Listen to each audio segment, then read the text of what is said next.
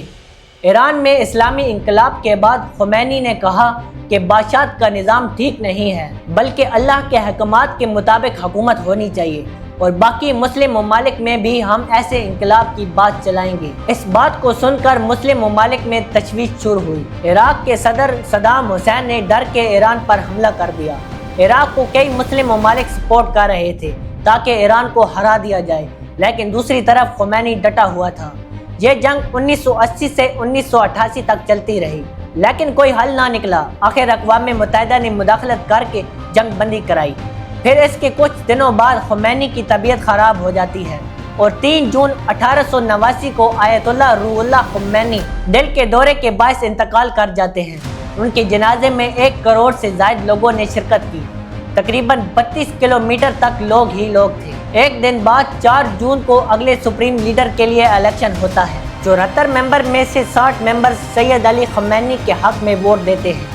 سید علی Khomeini آیت اللہ روح اللہ Khomeini کے شاگرد تھے اور اسلامی انقلاب میں 5 بڑے رہنماؤں میں سے ایک تھے۔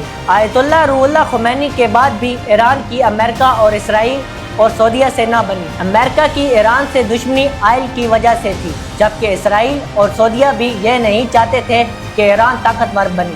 سعودیہ مسلم ممالک کا لیڈر مانا جاتا ہے، جبکہ ایران کا کہنا ہے کہ ہمیں مسلم امہ کا لیڈر ہونا چاہیے۔ اس وجہ سے ایران اور سعودیہ کے بیچ کافی دشمنی ہے۔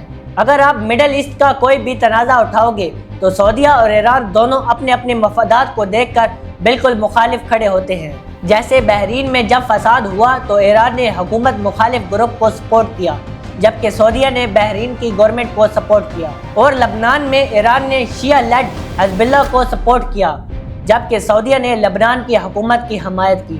ایسے ہی یمن میں ایران نے شیعہ لیڈ حوثیز کو سپورٹ کیا، جبکہ سعودیہ نے یمن گورنمنٹ کو سپورٹ کیا۔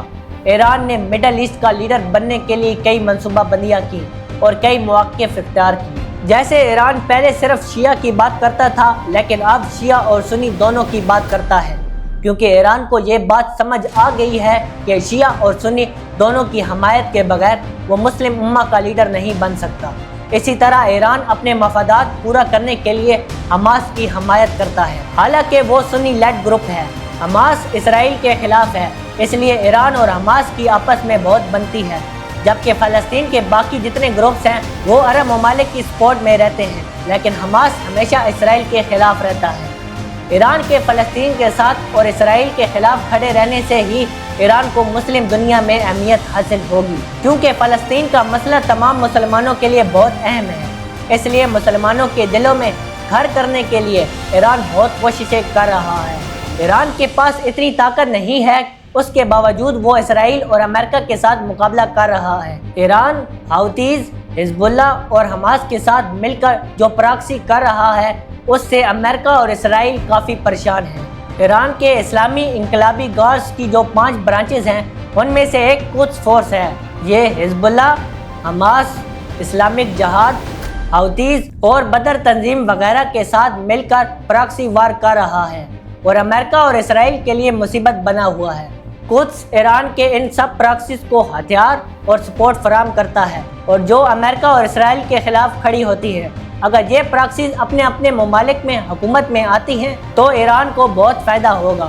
ابھی ایران پر پابندیاں وغیرہ لگ چکی ہیں اور اکنامی تباہ ہو چکی ہے، لیکن لانگ رن میں جو ایران سوچ رہا ہے، جس کو لے کر وہ آگے بڑھ رہا ہے اور پراکسیز کی حمایت کر رہا ہے، اگر وہ 70% بھی پورا ہوتا ہے تو ایران جو چاہ رہا ہے وہ ہو جائے گا۔ دوستو، یہ تھی ہماری آج کی ویڈیو۔ ہمارے چینل کو سبسکرائب کرنا مت بھولیے گا۔ ملتے ہیں اگلی ویڈیو میں۔ اللہ حافظ۔